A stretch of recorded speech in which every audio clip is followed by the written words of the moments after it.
제가 이제 지난 3주, 4주 동안 이제 주일 1, 2부 통해서 계속 말씀을 나눴던 것이 무엇이었냐면 요한복음 13장 1절에 나오는 유월절 전에 예수께서 자기가 세상을 떠나 아버지께로 돌아가실 때가 이른 줄 아시고 세상에 있는 자기 사람들을 사랑하시되 끝까지 사랑하셨다라는 이 말씀을 가지고 여러 가지 것을 여러분들과 같이 좀 나눴었던 것 같습니다.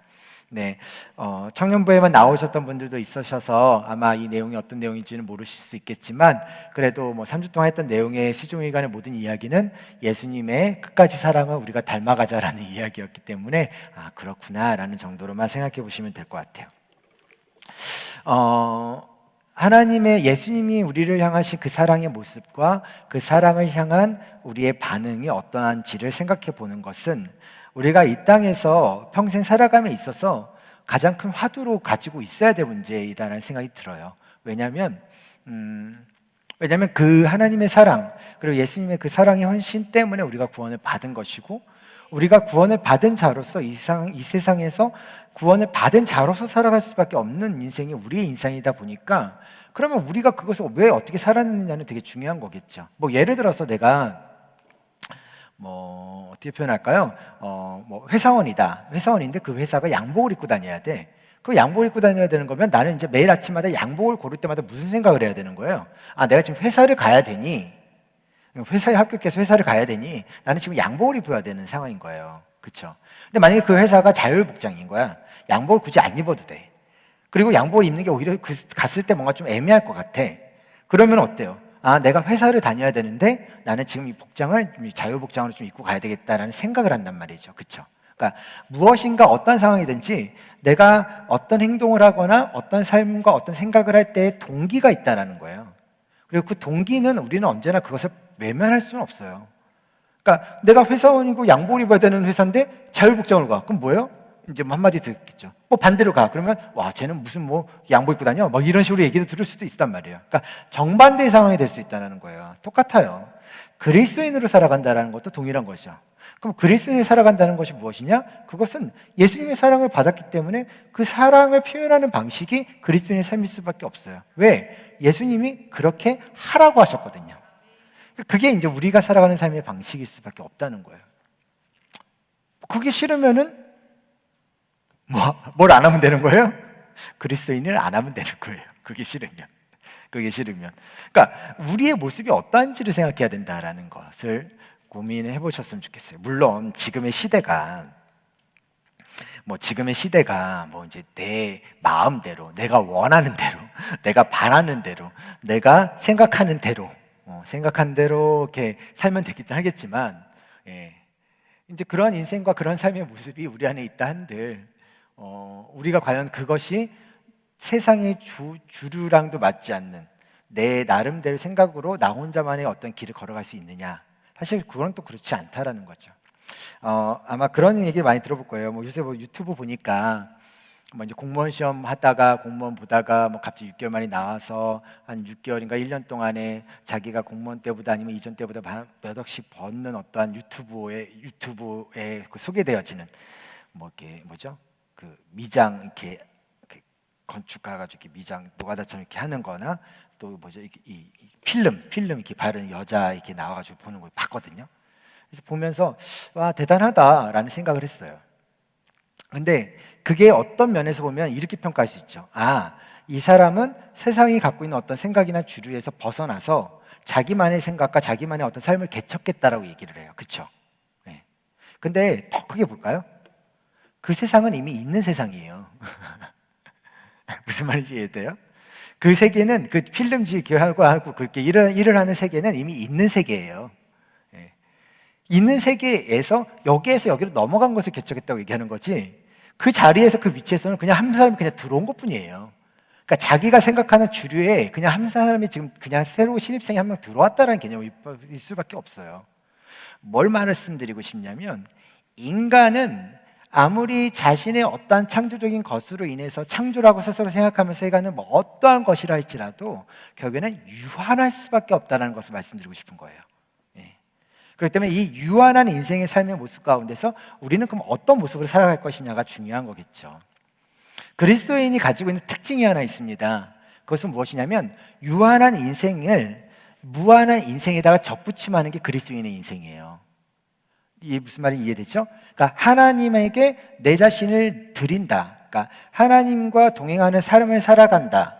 하나님과 함께한다라는 것은 유한한 인생을 무한한 삶에다, 무한한 어떤 존재에다가 덧붙인다라는 개념인 거예요. 접붙인다라는 표현을 사용하고 싶어요. 저는 그 얘기를 하고 싶어요. 그러니까 그게 바로 우리가 살아가는 삶의 특징이다라고 표현하는 거죠. 그래서 우리가 기도하는 기도의 대상이나 아니면 우리가 사랑하고 있는 사랑의 어떤 대상들이나 또 우리가 의지할 수밖에 없는 어떤 대상이 하나님이라고 표현하는, 우리가 흔히들 예수 그리스도라고 말하는 그 주님이라는 이야기의 모습들의 대상들이 다 그러한 대상이라고 보시면 돼요.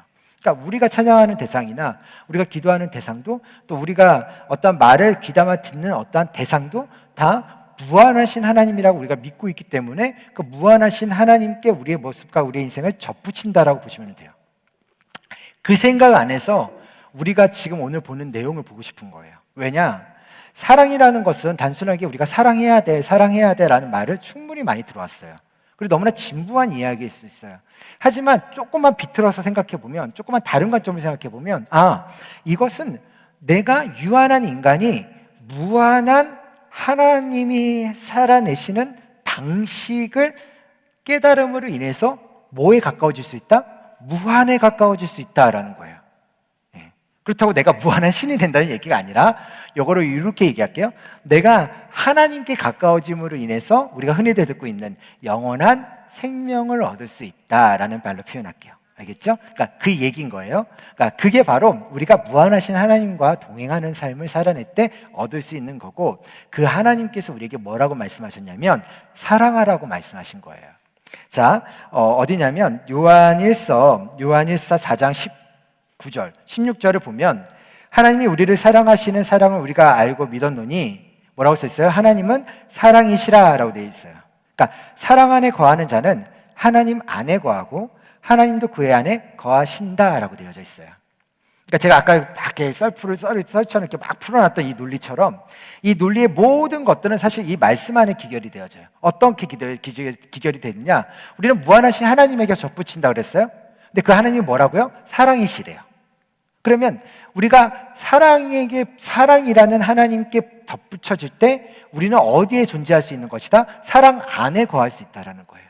그리고 그 사랑 안에 거할 때 우리는 하나님 안에 거한다라는 말과 표현을 동일하게 할 수 있다는 겁니다. 그 이야기를 요한일서 4장 10절에서는 이렇게 표현하고 있어요. 사랑은 여기 있으니 우리가 하나님을 사랑한 것이 아니요 하나님이 우리를 사랑하사 우리 죄를 속하기 위하여 화목제물로 그 아들을 보내셨음이라 라고 되어 있습니다. 자, 여기에서 사랑은 여기 있으니라고 되어 있어요. 그럼 이 사랑이라는 건 뭘 지칭하는 걸까요?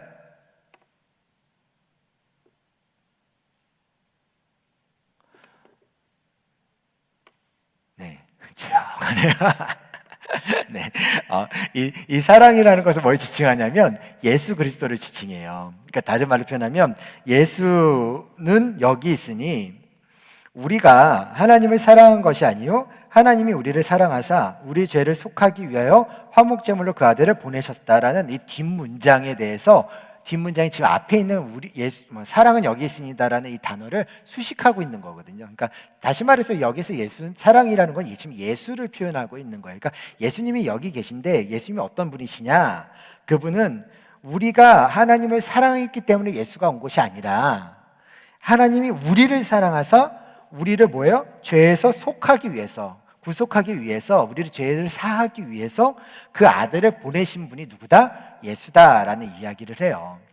이것을 통해 우리가 알 수 있는 하나님이 사랑이시다라는 것이 가지고 있는 특징이 무엇이냐? 그것은 바로 우리 사랑이라는 것은 무엇인가를 받는 게 아니라 무엇인가를 먼저 준다라는 표현인 거예요. 그러니까 first가 받듯이 붙어야 되는 거예요. 그러니까 가장 먼저 주는 것, 그것이 바로 이 하나님이 가지고 있는 사랑의 특징이다라고 표현할 수 있어요. 이해됐죠? 그렇기 때문에 그 하나님이 사랑이시다라는 그 특징을 우리가 가져야 돼요. 근데 우리는 그것을 보통 뭐라고 표현하냐면 아가페라는 단어를 많이 사용해요. 아가페라는 단어를. 근데 이 아가페라는 단어가 가지고 있는 특징 안에는 뭐 무한한, 영원한, 뭐 여러 가지 포용력이 있는, 뭐 용납이 되는, 인내가 있는 어떤 그런 것들, 모든 것들을 표현하고 있지만, 또 자기 희생적인 뭐 이런 것들을 표현하고 있지만, 여기서 말하는 아가페가 가지고 있는 가장 큰 특징은 뭐냐면 하나님으로부터 시작된 단어다라는 것을 꼭 기억하셨으면 좋겠어요. 물론 옛날에 뭐 필로, 뭐 친구 간의 사랑, 에로스, 뭐 이성 간의 사랑, 뭐 이런 식으로 얘기를 하지만, 이러한 단어들은 이미 헬라어, 그 당시에 있었던 헬라어라는 개념 안에서는 이미 있었던 개념이에요. 근데 신이 이 땅에 오셨다라는 것에 대한 논리, 그리고 이 땅에 인간의 몸으로 왜 오셨냐, 우리를 사랑하셔서 우리의 전에 사시기에 오셨다라는 것에 대한 이 논리, 그러니까 이 증명을 하기 위해서 증명된 단어가 뭐냐? 그럼 그 사랑이 도대체 뭐냐? 에로스냐? 필로냐? 아니야. 우리 만들자. 아가페라는 단어야 라고 말한 거예요. 그러니까 아가페라는 단어는 사실 이 필로나 에로스처럼 이미 있었던 단어가 아니에요. 그러니까 복음서 안에서, 그리고 이제 하나님의 말씀 가운데서 단어가 생성이 된 거예요. 그러니까 이제 이게 어디 뭐라고 해야 되나요? 신조어라고 표현해야 되나요? 신조어인 거죠. 그러니까 하나님의 사랑을 표현하고 하나님의 사랑을 설명하기 위한 도구가 아가페 개념이에요. 자, 근데 그 아가페의 개념인데, 그 아가페의 개념에서 말하는 그 사랑이라는 것을 제가 오늘은 여러분들한테 뭐라고 먼저 얘기하고 있냐면, first, 가장 먼저 줄 수 있는 사랑이 바로 아가페 사랑이다라는 표현인 거예요. 하나님의 사랑은 가장 먼저 줄 수밖에 없어요. 왜냐하면 하나님은 무한하시기 때문에, 영원하시기 때문에 먼저 그러니까 먼저 주기 전에 받을 수가 없어. 받을 수 있는 존재가 아니야, 존재 자체가. 그러니까 그분은 뭔가를 주기 시작하는 것부터 시작하는 거야. 무슨 말인지 이해됐죠? 자, 제가 계속 이제 여러분들한테 너무 곱게 넘어가는 건 아니겠지? 어려운 건 아니잖아요, 그렇죠? 잘 따라오세요. 천지를 창조하셨어요. 태초에 천지를 창조하셨어. 하나님이 태초에 천지를 창조하셨다라고 말할 수 있는 그 하나님이라는 존재는 무한에서 유한을 창조하시는 분이신 거예요. 그러면 무한에서 유한을 창조한다는 것을 우리가 흔히들 뭐라고 생각해요? 없음에서 있음에 대한 이야기예요. 그렇죠? 사랑이라는 것도 동일해요. 하나님으로부터 시작되어졌기 때문에 아가페인 거야. 이해됐죠? 아가페라는 존재가 있기 때문에 하나님에게부터 나타난 게 아니라 하나님으로부터 시작되어졌기 때문에 아가페다라는 표현을 사용하고 있다라는 것. 그래서 그 사랑에 대해서 지금 성경은 계속해서 말하고 있고, 오늘 예수님께서도 우리가 읽었던 이 본문을 통해서 우리에게 끝까지 사랑하는 예수님의 사랑의 방식이 무엇인지를 가르쳐 주고 싶었던 거예요. 더군다나 우리는 무한한 인간이 아니기 때문에, 유한하기 때문에 무한하신 하나님의 그 아가페 사랑을 우리가 할 수는 없어요. 그러나 우리가 흔히들 얘기하지만 닮아갈 수는 있어요. 그리고 그 닮아가는 것을 예수님께서 우리에게 지금 가르쳐 주고 있는 거죠. 마지막 만찬의 시간에 예수님께서 이제 제자들과 함께 있었잖아요. 근데 그 예수님과 제자들과 함께하는 그 시간 속에서 제자들이 했었던 이제 모습들 중에 하나가 뭐였냐면 서로 지금 다투고 있었어요. 그러니까 누가 크냐, 막 이제 청탁도 들어온 상태였고, 막 그러다 보니까 이제 누가 큰지, 누가 이제 예수님께서 다음 날에 이제 예루살렘 이미 입성해진 상태고, 이제 다음 날이나 다다음 날 정도면은 뭔가 이 사람들을 모아서 군사를 일으켜서 예루살렘을 독립시키고 이스라엘을 독립시키고 그렇게 식으로 나가겠지. 그러면 그렇게 했을 때 우리가 얻을 수 있는 어떠한 자리와 상황과 환경들은 어떤 것들이 있을까라는 것에 대해서 갑자기 말이 나오기 시작한 거죠. 이제 청탁이 있었으니까 그러기 시작하면서 말이 나오기 시작하면서 누가 더 크냐라고 다투고 있었던 상태인 거예요. 이 다투다 보니까 이제 그래도 어쨌든 간에 예수님은 선생이잖아요. 이분들에게는 이 제자들에게는. 그럼 이렇게 왔으면 예수님의 발을 누가 씻겨야 되는 거예요? 제자들이 씻겨줬어야 되는 부분들이 있고, 뭐 하인을 통해서 씻게 하든지 뭔가 어쨌든 간에 어떤 작용이 됐어야 되는데 진짜 아무것도 신경이 안 쓴 거야. 근데 예수님의 발을 씻기기만 끝났어? 본인 발도 안 씻겨. 심지어는 자기 발도 씻지도 않은 채 지금 어디에 지금 모든 신경이 다 가 있는 거예요? 누가 더 크냐라는 여기 신경이 가 있는 거예요. 여기에서 예수님께서 계속 힌트를 주세요. 야, 지금 나는 십자가에 죽으러 가는 거야. 내 몸은 이렇고 내 피는 이래. 내 살은 이렇게 될 거야. 피가 이렇게 될 거야. 기념하라고, 기억하라고 얘기하는데 기념도 안 하고 기억도 안 해. 그러니까 계속 이 사람들의 얘네들의 관심사는 거기에만 있는 거야. 그럼 어떻게 해? 이제 예수님 입장에서는 에이씨 다 사라져 막 이렇게 할 수도 없고 get out 뭐 이렇게 할 수도 없고, 그렇지? 그러니까 뭐 어떻게 하겠어? 이제 그래, 내가 어쨌든 간에 끝까지 사랑하기로 작정했으니 사랑하자. 이제 여기서부터 시작인 거죠. 그래서 이제 발을 씻기시는 작업이 장면이 아마 이 장면에서 나오는 장면입니다. 그리고 말씀하세요. 야, 나 너희들 선생인 거 알지? 난 너희들을 정말 사랑하고 싶은 마음이 커. 그럼 너희들이 지금 현재 있는 상황이 뭔지를 좀 생각해 봐야 되지 않겠냐? 지금 내가 너희들에게 발을 씻겨준 것처럼 너희가 서로를 발을 씻겨주고, 내가 이렇게 했었던 행동처럼 너희도 그런 행동을 하는 것이 필요하지 않겠냐라는 것에 대한 이야기를 해요. 그러면서 내가 행하는 것이 내가 너희 안에서의 본이다라고 이야기를 하죠. 그리고 그 본이라는 것을 따르는 것이 삶의 방식이었다라고 얘기를 해요. 자, 여기에서 우리가 흔히들 이제 이런 얘기를 할 수 있어요. 뭐라고 표현해야 되나? 서로 섬기기 위해서 서로의 발을 씻겨줘야 됩니다라는 이야기를 충분히 할 수는 있어요. 그렇죠? 근데 저는 지금 여기에서 섬긴다라는 표현이나 헌신에 대한 표현을 하고 싶은 게 아니에요. 사랑의 방식이 무엇인지를 가르쳐주고 싶은 거예요.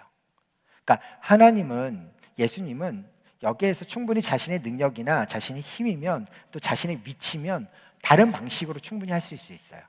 아까 내가 설교 때도 잠깐 얘기했지만, 사랑이라는 것은, 또 사랑을 통해서 우리가 예수님을 만난다라는 것은 어디에서 만날 수 있냐면 사람의 머리 위에서 만나는 게 아니라 어디요? 사람의 발 아래에서 만난다고 말씀을 드렸었어요. 우리의 삶은 하나님께서 하시는 하나님의 방식, 예수님께서 하셨던 사랑의 방식은 사람 위에서 권능이나 힘으로 무엇인가를 가르쳐주고, 어떠한 것을 부어주고, 능력을 부어주거나 필요한 것들을 채워주고, 또 간절한 것들을 응답해주는 방식으로 인해서 하나님께서 사랑을 채워주시지 않아요. 흔히들 얘기하면 예를 들어서 내 자녀가 있는데 내 자녀의 아픔이나 고통이나 갈등이나 어려움이나 그 모든 것들은 다 고려하지 않은 채 그냥 돈만 갖다 주면, 그리고 먹을 것만 사주면, 또 필요한 것들 기저귀를 다 사주고, 필요한 시험 칠 수 있도록 도와주고, 과외 시켜주고, 그러니까 그런 것들을 그냥 다 채워주기만 하면 된다라는 것이 기본적인 사랑의 방식이에요. 근데 예수님도 그렇게 하실 수 있어요, 충분히. 그리고 오히려 부모가 자녀한테 하는 것보다 더 효과적으로 잘 하실 수도 있어요. 예. 그럼에도 불구하고 예수님은 그 방식을 생각한 게 아니에요. 왜냐하면 사랑이라는 것은 그 방식이 아니다라는 거예요. 성경이 우리에게 가르쳐준 방식은 사람의 머리 위가 아니라 사람의 발 아래에 있어야 된다는 거예요. 다시 말해서 웃옷을 벗고, 자기를 싸고 있는 거추장스러운 것들을 벗고, 무릎을 꿇고, 그 발을, 그 더러운 것들을 손에 잡고, 누구를요? 그 발의 주인을 쳐다볼 수 있는 것. 그것이 사랑이다라고 이야기하는 거예요. 예수님은 그 행동을 지금 하고 계셨던 거죠. 사실 누구도 그거를 사랑이라고 생각해 본 적은 없어요. 그리고 사실 그것을 섬김이라고 생각하는 사람들 많아요. 그리고 그것을 섬김이라고 생각했을 때 그 안에서 그것을 하는 행동들이 참 귀하다, 좋다라는 표현을 할 수도 있어요. 지구지순하다, 아니면 되게 헌신적이다라는 표현을 사용할 수 있어요. 하지만 그것이 사랑이라는 것으로 우리가 접근하기 시작하면 또 다른 문제가 돼요. 내가 이렇게까지 사랑하는 것이 맞을까라는 생각을 할 때가 있어요. 그렇죠? 왜요?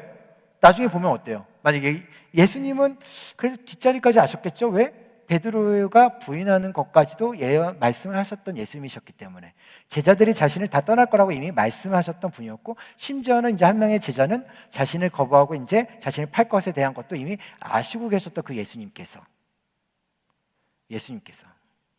나라면 절대로 발 안 씻겨줘요.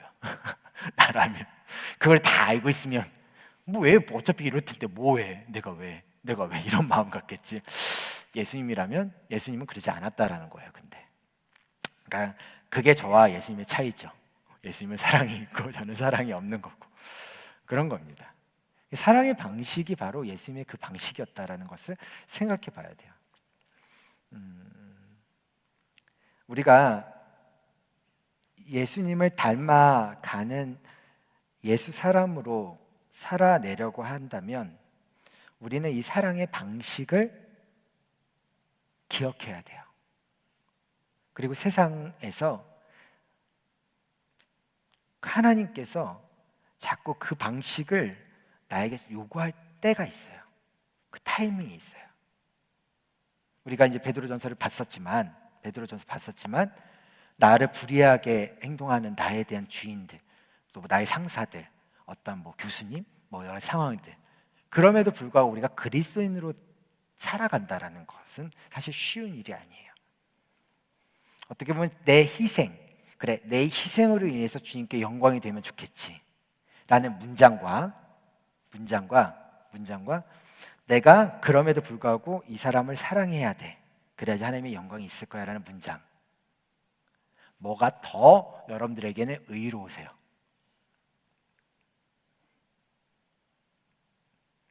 저한테는 전자가 더 의로워요. 저는 그게 더 막 뭔가 되게 있어 보일 것 같아요. 목사로서 뭔가 좀 더 있어 보일 것 같은 거야. 근데 후자로 하기에는 뭔가 너무 이게 싫은 거지. 내가 용납할 수는 있겠어. 사랑을 주고 싶지는 않은 거야. 사랑의 표현과 사랑의 행동을 사랑의 방식으로 내가 보여주고 싶지는 않은 거야.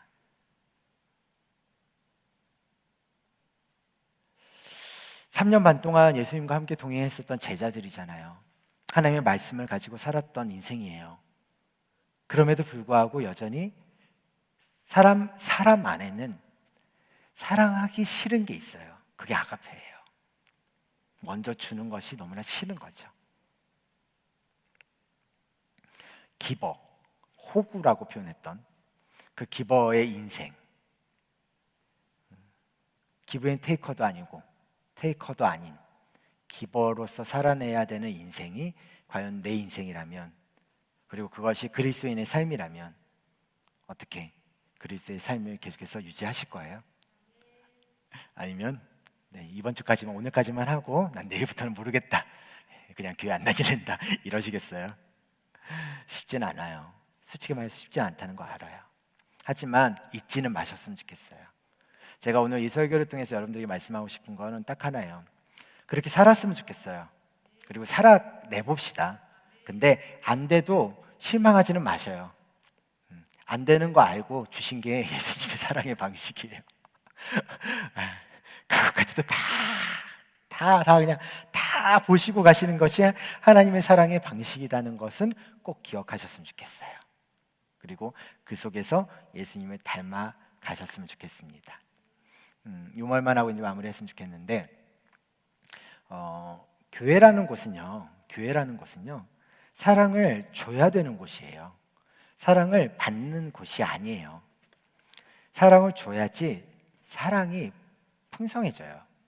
되게 말도 안 되는 이 또 비경제적이고 비논리적인 이 형태가 바로 아가페예요.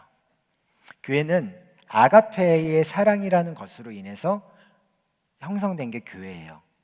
그렇기 때문에 교회 안에서 받는 것만을 생각하고 아니면 주고 받는 것에만 혈안이 돼 있으면 절대로 교회는 교회로서의 존재성을 가질 수가 없어요.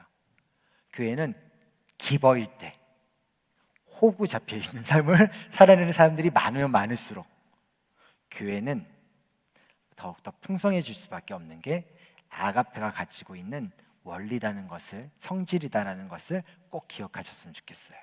그리고 그 인생을 살아낼 수 있는 우리 서현 청년부가 됐으면 좋겠고, 또 우리 안에서 먼저 목장 안에서 또 이렇게 같이 그런 어떤 기도의 마음으로 살아내는 모습이 우리 안에서 만들어질 때, 그때 비로소 그 모습이 세상을 통해서 그리스도의 제자이다라는 것을, 예수님을 닮아가는 공동체라는 그런 서현교회 모습으로 보여질 수 있게 될 거예요. 그러니까 그 인생으로 살아낼 수 있는 또한 저와 여러분 될 수 있기를 간절히 소망합니다. 네. 우리가 이제 계속해서 무엇인가를 하나씩 해가는 것들은 필요하겠죠.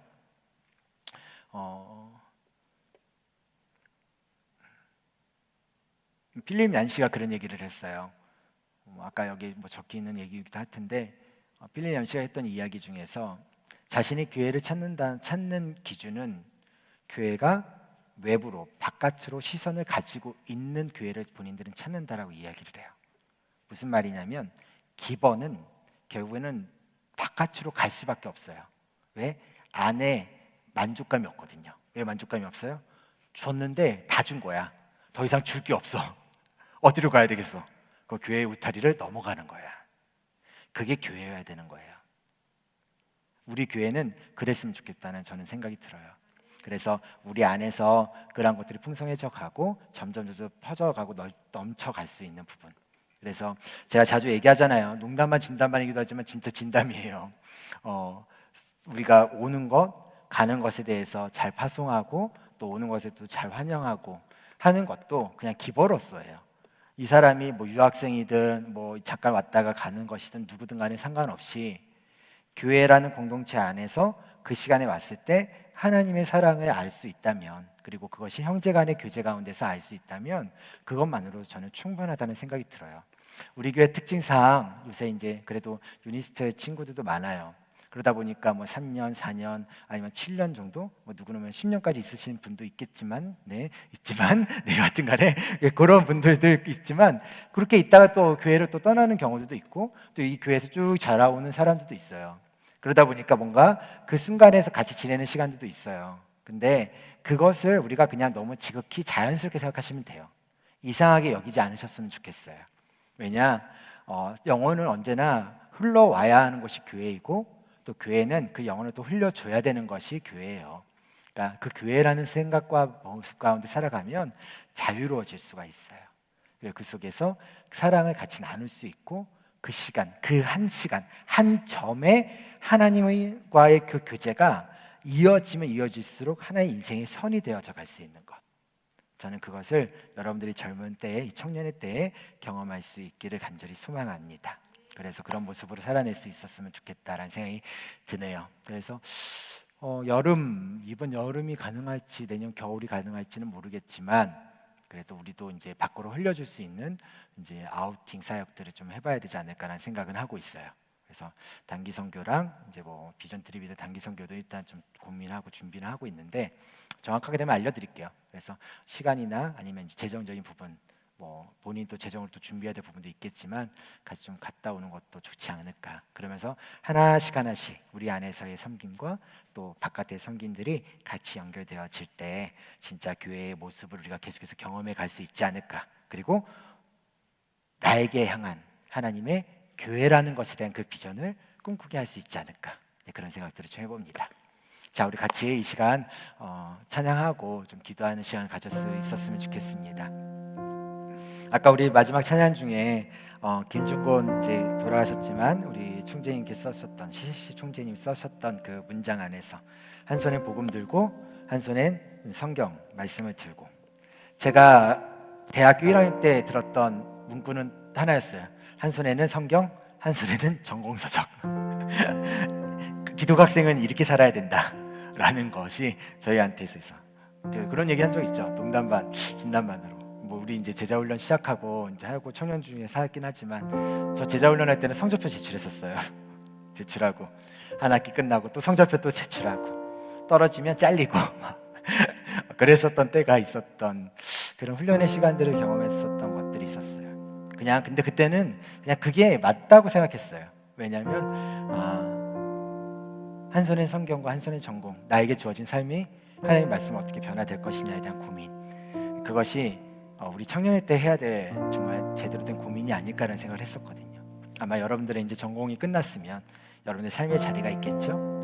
그 삶의 자리 안에서 오늘 우리에게 말씀하셨던 이 예수님이 하셨던 이 행동, 이 본이 우리의 삶 가운데 어떻게 보여줘야 될지를 한번 고민해 보셨으면 좋겠고, 반드시 한 번이라도 고민해 보고 또 10번이라도 고민해 보고 그리고 조금이라도 해보시는 그 시간들이 여러분들에게 큰 도움이 될 것 같습니다.